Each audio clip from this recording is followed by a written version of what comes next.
Hi everyone, I'm Justin Gill, aka the Random Deuce Guy, and I'm here with Liam Stott. How you doing, Liam? I am doing great. I'm excited for some Mile High Classic footage. Me too, man. This is a tournament 6 months ago that you participated in. It was October 16th of 2021? 2021. 2021. So we're going back in time a little bit. This is a phenomenal weather day, if I remember correctly. Yes. Not the mud fest we just experienced out there at Fehringer. Yeah. And I was going to say springtime here in Colorado, so we're used to wind. This is zero wind, if I remember. Lots of birdies. Lots of birdies. Lots of birdies. And you and Nick Hanson and Micah Callies and Kyle Harrigan put on a show this first round, man. It is a lot of birdies, a lot of action, a lot of huge putts, a lot of park drives. Yeah. It's super fun card. I think 75% of the tournaments run in Colorado have a Kyle in there, so love playing the Kyle Harrigan tournaments. So fun to have him on the card for this round. And then Micah, I think this is probably early on. I don't think I'd really met Micah yet. He'd just come on the scene out of the Midwest. Yep. He's lighting up this year, I'm sure, and he's already lighting up in 2021. Fun playing with the lefty on the card, and then Nick. Yep. Local legend for sure, so it's a fun card. Totally, man. And then just a little bit about you and your game, just for the viewer's perspective. Your original PGA stuff is from North Carolina? Yeah, so I think I actually played my first event in Maryland. I was finishing up school. I ran track and field in college, and once I finished up that competitive part of my life, I decided to dive back into disc golf. I played in high school with friends, little like tournaments that we threw together. But then, yeah, I played my first tournament at Druid Hill Park, which is one of the OG courses in the Maryland area. I think Andrew Fish has played there. Cool. I remember some of the old guys that just hung out at the course, so I played my first tournament there. And then you took it up a notch and moved to Portland and played exceptionally well up there. Yeah, that started my competitive career. I got involved with some of the guys out there. Matt Owens was the first guy I met out there. He's one of the D-God is one of the local clubs. Cool. And then just meeting some of the big pros out there like Scott Withers, Justin Anderson, the Navas. Definitely leaving some people out, but it's next level in Portland. The type of the pros you play with, like a 1040 person on every card. I know you guys have that in Colorado with Joe Revere winning everything, but we had Scott Withers who did that out in Oregon, so it elevates your game quick. So that's why I got competitive for sure. Totally. So, viewers, Liam has played East Coast and West Coast, and now he's here at Mile High. Mile High disc golf I find to be more difficult. Everything is harder. Yeah. You have to force the disc to do all of the things you want to do. You can't let it glide. Yeah. You gotta huck it, and you gotta bang those putts. That second piece I would second. Out here it's birdie fest. You have to be making your putts. Some of the courses on the East Coast and in Portland, you're missing or you're hitting lines, and if you're getting by the basket, making some of your putts, you're shooting well. Here, you got to be by the basket on every single shot, or else you're falling behind quick. Like you can shoot a 9-down round, it'll be 950 rated or something like that. So, yep, you got to be making your putts if you want to be competitive out here. Yep, got to be locked in. Got to be locked in. And everyone, I don't want to spoil it, but this guy was locked in. So. Should we check out the footage? Let's see it. I'm excited. All right, bud. All right, everyone. Here is round one, front nine. This is Fehringer Disc Golf Course. This is in the western side of Denver. You can kind of see red rocks just in the foothills here as the drone pans westward. And we are known as Colorful Colorado. This course doesn't have a ton of color on it, but there's color all around us. Yeah, you can see some golf green growing there, but this is one of the better courses here in the Denver metro area. It's got some good elevation and just fun to play. Totally. Good wind.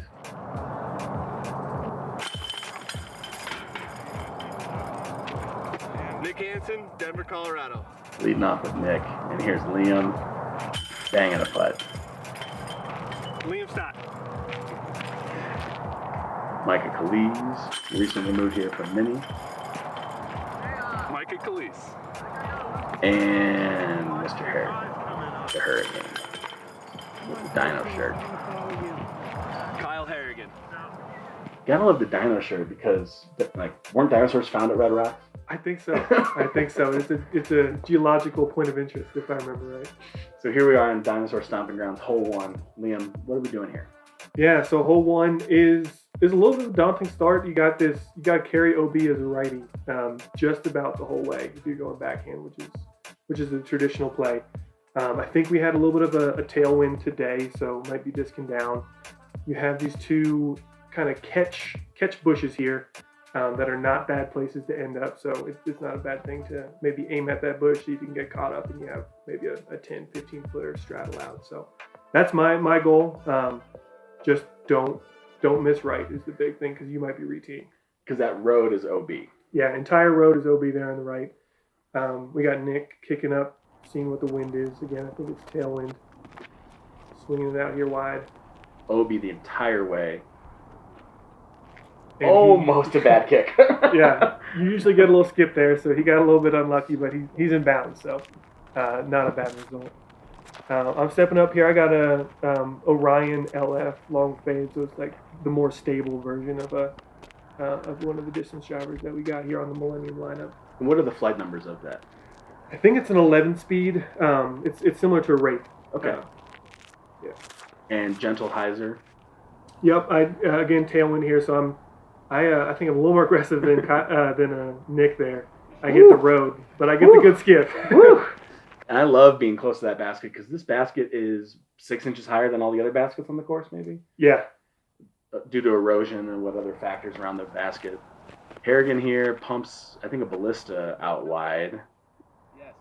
And he looks upset. He does. So. Look upset. He does look upset. I think it might have stayed OB. That's the miss to not have.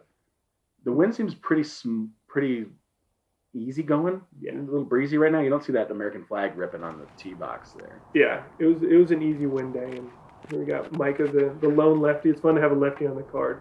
I like watching Micah play, man. Yeah. Different routes and everything. Big power lefty backhand. He's a big kid. I think he's probably 6'4", 6'5". He can crush the disc. And you're a big kid too. Yeah. So that's saying something to people.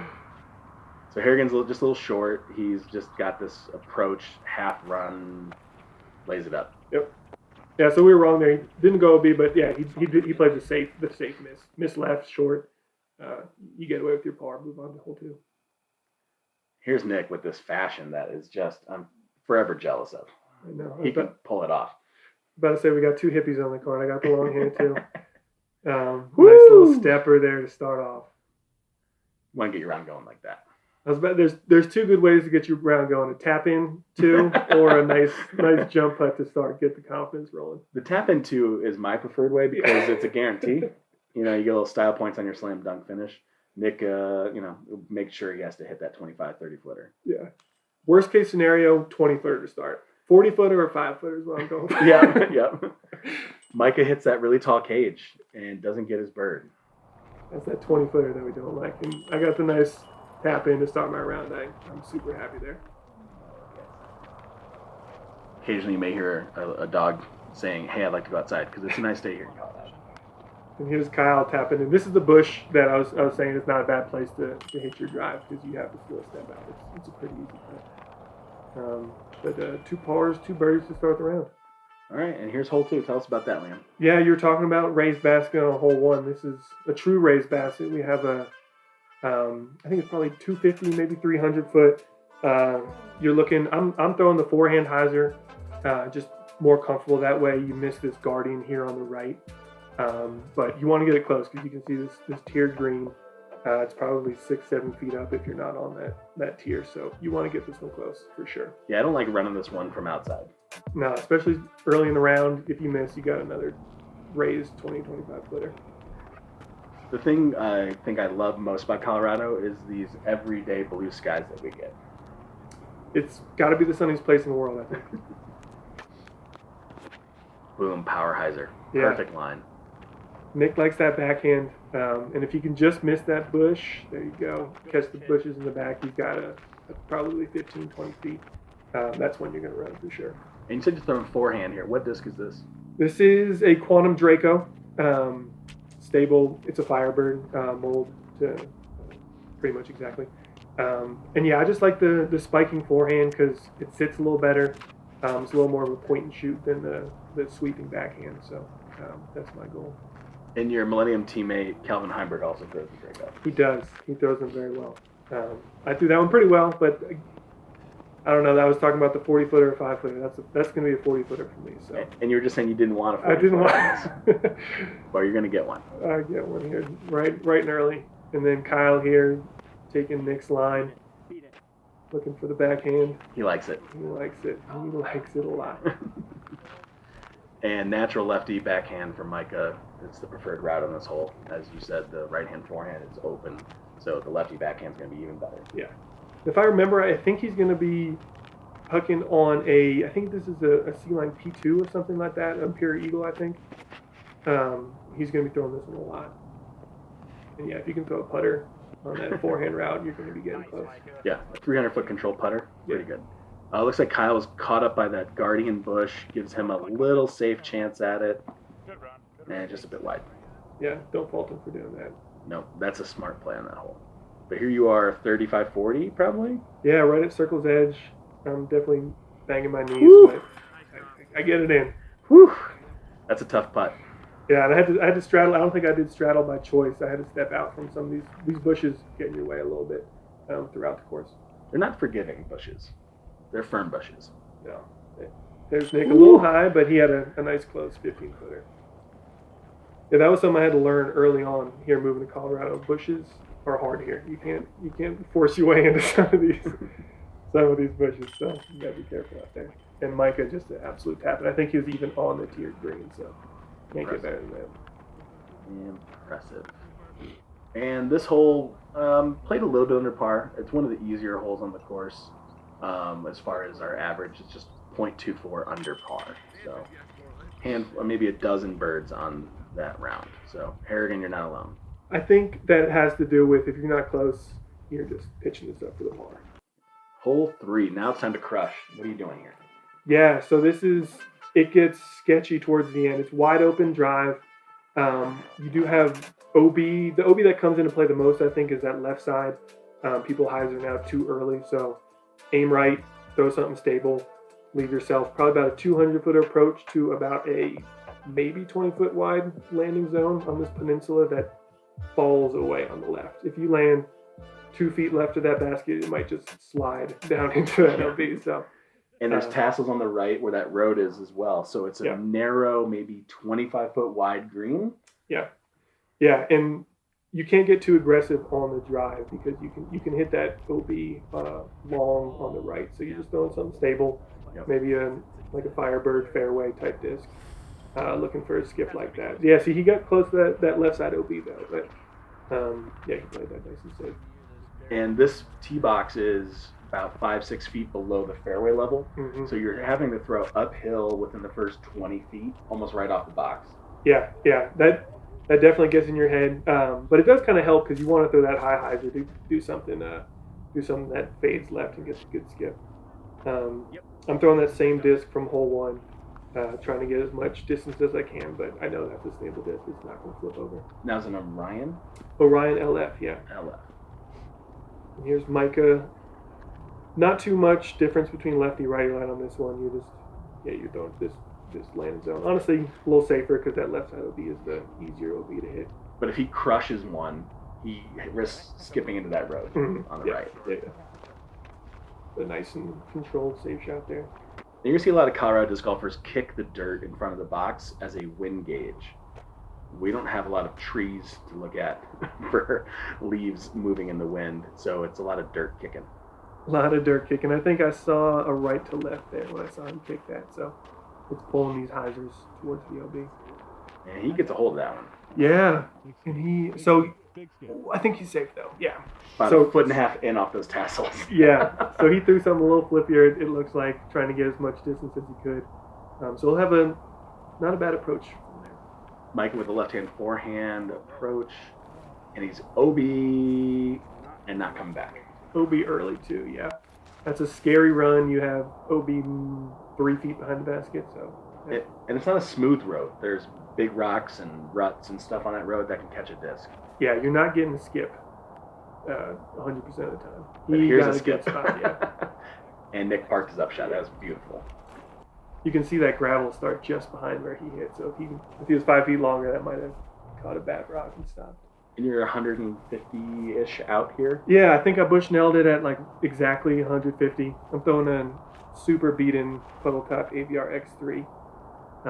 And that was a little inside, but I got a good stop there. Whew. It started to hint at that slide towards that ditch. Yeah. I'm glad it held up for you. And Harrigan's throwing his harp here, and he's just trying to do the same thing. Gentle skip off the road. Too gentle. Too gentle. He gets to move up 8 feet and try again. And he told me, I remember, he's like, I should have thrown the red one. I forget which one this was. But he's like, I should have done this as more stable. It looks like it's dismantling a disc. Yeah. And that's the left side OB, but that's the miss you're looking for on your first shot because he's next to the basket, tap in. Yeah. So overcorrect on that. Micah with the jumper, a little safe.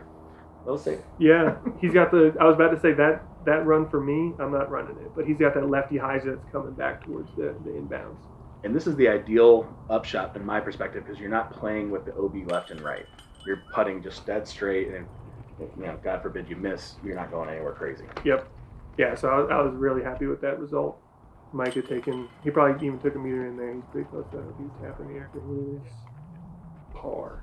No, bogey, right? Because he went OB. Yep. And Kyle with his double circle, double bogey. And finally, Nick gets to come up and tap in his. He's gonna play it up. There you go. There you go. Nice little 10-foot. That was well played hole by Nick. I find that a tricky 10-footer because it's straight depth behind you. Yeah. An OB. Yeah. All right, hole 4. Tell us what we got going on here, Liam. Yeah, hole 4. There's a couple of positions for this one. We're in the shorter left position today. Up on the right is a little bit longer version of this hole. But you have a hyzer, you have a straight shot, depending on what you're feeling.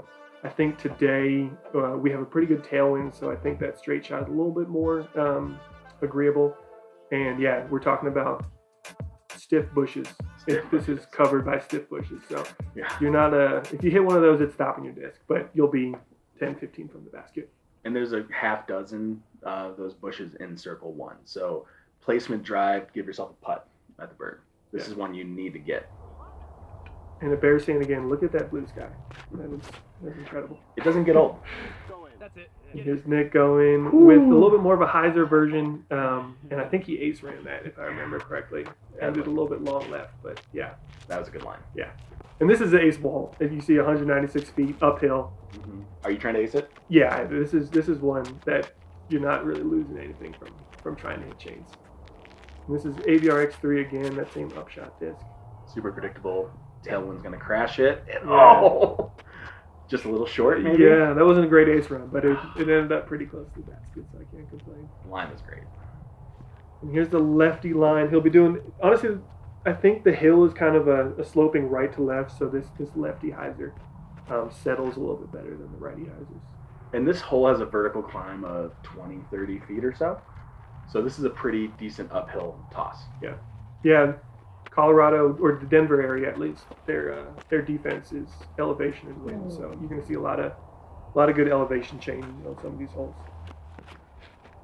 Is Kyle getting it wide? I think he got it wider than me and Nick, and yeah, that pays off. He's going to be closer than both of us, I think. Nice stall shot. And you're actually out first. Wow. Yeah. Dang. Good group of drives. Yeah. I think I'm probably 25 feet. Wide open though on that side. Mm-hmm. Ooh. Right side in the cage. Let's go. No chains needed. And these grills have that extra ring on the top, and I always find those top nubs a little bit higher than I want them to be. Yeah. They come up fast, for sure. I don't know. These are Mach 5s. I don't know what version of Mach these are, but they have the straight center chains like a Mach 3, but then that enhanced grill. Yeah. Older baskets, but they catch good. Mm-hmm. Yeah, here's Kyle. I guess Nick is even closer than him, but he's closest of the hyzer bunch. And Harrigan just took double OB, so he's angry, ladies and gentlemen. The man's angry, and when he's angry, he gets birdies. Nice putt from Kyle there. He's going to be smiling next hole. Yeah. 2 birdies will get back that double bogey. And Nick's ace run also just got caught up by that little bush right after the basket. He maybe needed a foot or 2 extra on that drive to get that thing in one. Yeah, and that's those big bushes do catch. They catch your drive pretty well. So You just want to catch on the front side. The yeah, basket right. side. If you're on the wrong side, it's no good. So hole 5, we're going back up the hill. Yeah, this is definitely one of the harder holes, I think, on the front 9, even the course. It's just deceiving. You're uphill, and then you're flat for a little while. You can see the tip of the flag's not the right word, but number plate from the tee pad, but you don't see the basket at all. So it's very deceiving. You got to throw farther than you think, and yeah, if you don't get high enough on hyzer, again, all those bushes are not going to let you disc through.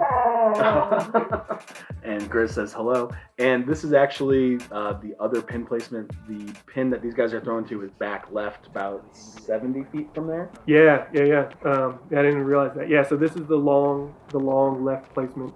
I wonder what Nick's throwing. He throws far, so I bet he's throwing an FD3 or some sort of fairway Discmania disc. So it's 340, but it plays. Oh man, he hits the pole. So this is 340, but it's uphill another 40 feet. So this is a 400-something foot kind of drive, right? Yeah. So what are you throwing here? I'm throwing one of the test flight Dracos. So it's been in my bag for 2 years, beat in. I can get some good pop up and distance out of it. But yeah, I got to put some move on it to get it where I need it to go. And you're just a little shy of Nick's absolute mark. Got the distance right, but didn't quite get the left to right. So I think I have about a 30, 35 footer. And I don't think I've ever seen a lefty throw this hole backhand. We don't have a ton of power lefties out here.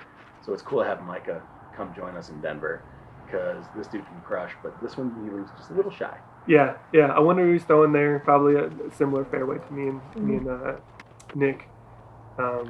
Yeah, he put that one, I think, a little higher than he was hoping, and the wind knocked it down. You can see that right to left is knocking down the lefty shot. And this right-hand backhand is kind of open. There's no big guardian trees, but you can see these guardian trees on the back left side, so Mike is trying to get in before them. Mm-hmm. Yep. Yeah, the lefty having trouble getting into the basket. But if he hits those guardians, he's, again, 5'10" from the basket. Here's Kyle with a 45, 50-footer. Little P2 jumper. Off the cage, so close. There's that third notch on the cage that gets you. That would have been in on 90% of other baskets in the world. Kyle. Yeah. Here's Micah with I think a similar distance. Let's see. Yeah, I think he's just outside circle. That's a pretty putt. Micah has such a good stroke. Yeah, smooth power lefty. Micah's definitely put in his 10,000 hours into this golf. For sure. And here you are short right, like 20-ish? Yeah. If I remember right, I have a tree, and one of these bushes is kind of in my way. Yeah, you see that tree. Oh, you had to go around that? Yeah. So I had to put a little hyzer on it. That was a good putt. That felt good. The last putt I made didn't hit any chains, all basket, so that one felt a little better. Yep. I felt good about that birdie. And Nick with the same putt from the last hole. Yep. Just a little straddle from a bush. Yep. And you guys are matching. I don't know if the viewers have noticed, but 5 straight for Nick and 5 straight for Liam. Let's go. That's a good way to start your tournament. I'm feeling good right now. And we're coming up. There's Kyle tapping in his par. We're coming up on Tester. I think the shortest hole in the course, but a tester. Yeah. The things that get in your head, you just saw those trees on the left right there. So it kind of takes the spike forehand out of play for the righties. And you have this right to left sloping green. So the backhand can get away from you pretty quick. And if you get greedy and try to run this, you may be ADD. Yeah, if you don't hit one of the little bushes. And those bushes don't let you putt through. So yeah. You're taking a par if you go long. So you're just trying to slide this up in front? Yeah, you got to take a lot off at 183, a little downhill. You're touching something, a straight putter, trying to hit the ground before the basket.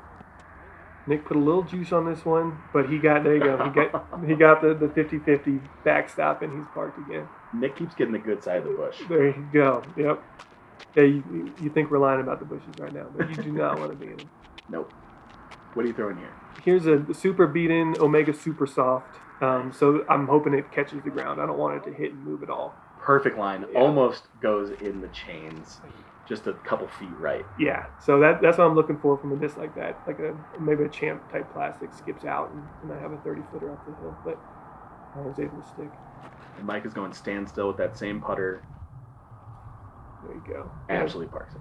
I think that's that P2. Yeah, super smooth. He's got that hill to kind of catch his hyzers, but I don't think it mattered what the hill was looking like with a throw like that. And I played with Kyle a bunch last year in 2021, and he taught himself to be really good with this forehand shot. And a ton of work, especially out here at Fehringer. And I don't know if that heart just comes back into form. He was calling for an ace, so I think he was probably chain high moving, and he's got a little downhill putt here, I gotta imagine. Yeah. Just a little short of the ace. Bangs that putt. There we go. You love ace runs and birdies. So he's got the best of both worlds. Oh, here's the instant replay. Nice. I know Fehringer baskets get a bad rap sometimes, not catching everything, but that was a Pro side hyzer catch. That's perfect. Good putt, Kyle. There's a smile. He got the double bogey back. Back to even. That double's gone. And a couple of tap-ins out of Micah, Nick, and I. And this is a star hole. Star frame, yeah. Star frame. That's what you want on this hole. It feels bad not getting it, but it's pretty easy to not get it. It's pretty easy. I've done it a few times myself. Yeah. Not getting it. The par is pretty easy. All right, Liam, here's hole 7. Tell us what you're doing here. Yeah, so 7, one of the more difficult holes on this course. Doesn't play 475, plays 425 with a good 30, 40 feet downhill. OB long, you can see those green trees right behind the basket, probably 10 feet max behind the basket. So miss is hyzering out, short left, so you're throwing something fast, something stable, just trying to get it to not hit the OB. That's the big goal that I'm thinking about on this hole. And this hole here is one of the harder holes on the course as far as only 3 birdies during round 1. Yeah, it's a 425 is what it plays. That's still long, and it's just so touchy to get it near the basket with that OB. And that's the challenging thing, really, is the distance control for a power thrower like Nick, who can throw it 500-600 feet if he wants to. Here he is, just getting a little too deep. Yeah, throwing it 500 by accident. He just it stood up on him, I think, if I remember correctly. And he just carries a little bit long and catches that OB.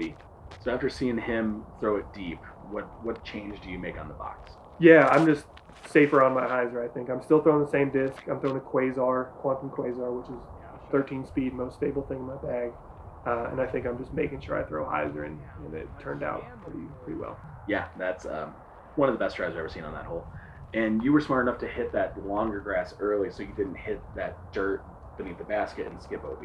Yeah, I had a good little anti-skip, and it put me right near it. And we get to see the lefty hyzer here, similar line as the righty from Micah. He also hits the long grass and skips up. It was a bigger skip than he probably was hoping for, because he clenched a little bit, I think. But yeah, he put it just as close, if not closer than me. And the hard thing about this hole is the wind at the box is different than the wind down there by the ditch. Yeah, and just the amount the disc has to fly. A lot of variables come in with the wind. Like maybe you get a gust mid-throw, or something happens where it lifts or drops your disc. And I think that's what happened to Kyle there. He just got a little turned over, maybe got a bad wind on his throw, and he went OB long. So he's 1 meter in and throwing that forehand, and oh baby, that OB line is right there. He maybe is safe by 6 inches. Yeah, and you saw Nick cheering it on. Sometimes that can just slide down those OB hills. It's just so dusty, but he stays in. You can see the pink tassel right between Nick's legs on the ground. That ditch line, you can see, is marked by those pink tassels on the right. Nick has to go under these branches, and with the tall cage, just comes up a little short. Tall cage, tall human, low ceiling. Doesn't work out. Yeah. And Micah was able to stay far enough back from that ditch to not get tied up by those low branches. Yep. Yeah, so we both have little 10, 15-foot tap-ins. That feels good on this hole. Both of us not even airballing. If you airball, we're not hitting that OB. We were seeing pretty. And Micah and Liam were 2 of the 3 birdies of this round on hole 7. So congratulations for 2/3 of the birdies. And a flamingo in the woods for a tap-in boat. Yeah, I think it's the only flamingo not in the zoo here in Colorado. Hole 8.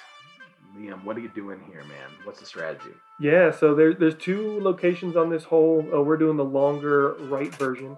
And honestly, so in past tournaments, that road you see here coming up on the camera now is OB, with that OB long behind as well. So you have a 15-foot landing zone.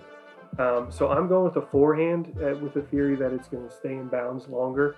So if I do mess up and throw it a little bit too short, I get a much more friendly drop up near the basket. So that's what I'm thinking when I step up to this, and I definitely blew that throw. You can see I come up short. That's OB, I'm thinking. And I turn around, and Kyle, the tournament director here, is going to be telling me, no, you're safe. And so, but now you're putting directly at the OB ditch. Yeah. So I got away with one a little bit there, but I'll still have a tough putt for my birdie. And Micah throwing that putter again? Yeah, I think that's that same P2, if not a zone. I think he throws a zone as well. Oh, yeah. Same line that I'm going with. Again, he would have been that OB in different tournaments, but I think it's just a safer way to keep away from that long OB as well, because you're hyzering before the OB rather than hyzering into the OB. But now Micah also has that death putt. Yep. And without that OB short, I think this is a better play. Nick going with that backhand, I think he's throwing tactic, because you can just control that distance, and it just ends up in a better spot for him. He's got still a death putt, but less of a death putt than me, Mike and I have. Whenever I see Kyle with 2 discs on the tee box, there's a chance that he wants to throw the other one that he puts down. And this is one of those throws I think he wanted to throw the other one. Yeah. They're similar colors, so maybe he just forgot which color they were.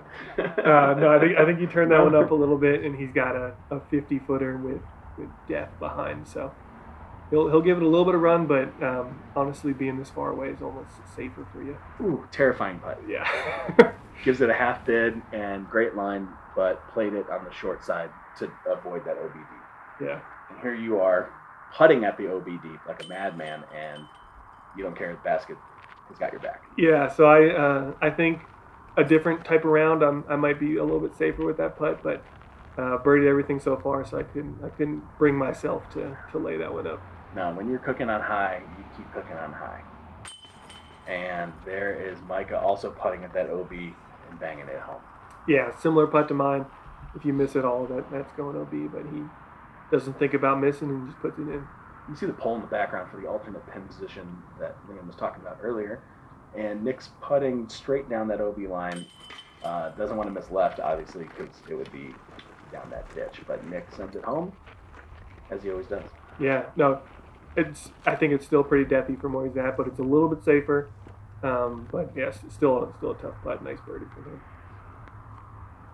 And Nick is out on tour right now and helping out gatekeeper media, and we cheer him on from Mile High. Looking forward to his return for 303 coming up. Definitely, we miss him out here. Hole number 9. Tell us what we got, Liam. Yeah, if I remember right, I think it's the longest hole in the course. We got a kind of a 2-tiered fairway hole. We're up on a tier where we're teeing off, and then it drops maybe 15, 20 feet to the tier where the basket's at. We got a good wind today. I remember we have a left to right wind, which plays well for a power righty backhand. And there's just nothing to miss. So there's no B to think about. There's no trees to really think about. So you're just gripping and ripping, seeing how far you can get down there. And this one's playing at a 3.5 average for our open field, and it makes it the 4th easiest hole for our field, but it is still not an easy hole. Not everyone got the birdie, and not everyone can throw like this. Yeah, so I think the challenge comes with the upshots. One of the defenses of Colorado is there's nothing to aim at. But Liam's going to have the shortest upshot I've ever seen on this hole, because he just threw it about 600 feet. Yeah, I have a nice 20 and 25 footer. Got a hold of that one. Wind took it. That's definitely one of the best drives I've thrown in this hole. And for the viewers out there, what disc was that, man? Yeah, that was the EcoStar Scorp, so like a destroyer type. Yeah, I got a hold of that one. And Micah also gets a hold of his. He's the crusher. But as you said, there was a little bit of wind, and I think he just got kind of knocked down into that bush. Yeah, it wasn't good lefty wind because when you get that power turn on those big drives, the wind just hit the top of the plate and knocked it down, and he caught one of the guardian bushes, but he'll still have a 150-foot upshot for his birdie. Nick has really smooth form, so check out this front cam here, but this boy can crush. Yeah, Nick is one of the longest throwers, or was one of the longest throwers in Colorado before he went on tour, but yeah, he's just got that lanky frame, and he uses it to his advantage. His mechanics are near ideal. As someone that's studied driving and distance throwing, Nick has effortless form. Yeah, and I think he would have been up close, at least putting with me if he didn't catch that tree. That thing was moving. Yeah. And so Harrigan has added about 100 feet to his drive during 2021 and started really pumping some drives out there. But you three are, I would say, I don't know, in the top 10 people in the state for distance at this moment. So Harrigan's also first out on this approach, but it's an easy up, 150 or so from him. Yeah. To be fair to Kyle, he's not going to be the shortest on most cards out there today. And yeah, he's got 200 feet left, standstill shot there, and he even went long. So yeah, good drive by him. Yeah, he put the juice on it for the eagle bid, and just a little bit outside. Yeah. And here another standstill out of Micah. Again, those grass tufts, harder to navigate through than you would think. So I'm not sure if this is preferred to be standstill like that, but sometimes a little shuffle can trip you up on some of these grass. Yeah, you see Nick has to straddle this one here. Yeah, you see him touching it. It's definitely messing with his throw here, but probably 120, 150 feet to go, so he should be able to navigate. So smooth out the box, but also smooth on these upshots. Yeah. He's got all the game in him, and yeah, he puts that under the basket. Good shot for him. And here, yeah, I think 25-footer for my eagle bid. 10 down through 9 on the line here, so I'm definitely thinking about that when I step up to this one. Just off the high cage. That is one of my beefs about these baskets, is that cage. I kind of miss that top rung sometimes when I'm looking at I'm focusing on a chain link. I miss out that top rung because it's just a bit higher than I feel like it should be. Yeah, it's hard to be disappointed with 9 down through 9, but I definitely had higher goals after my drive right there. But I have a nice little tap in for birdie. Micah gets a nice 20-footer for his bird, and there's Kyle with a similar putt. I've played 20-something rounds here at Fehringer and never seen a 9 down through 9. So I'm really happy we were here to record this because what a performance you put on this front 9, Liam. Yeah, anybody who's played in the Denver area, I think, has walked up to Fehringer and said, I think I can get birdies on the first 9 holes here. But it's really nice to go out there and do it, especially on the tournament day. Well, cool. That is our front 9 of round 1 of the Mile High Classic from 2021. Stay tuned for the back 10 of this first round, and let's see how many more birdies Liam and Nick and Micah and Hurricane can land. I'm looking forward to it. All right, guys. See you for part 2.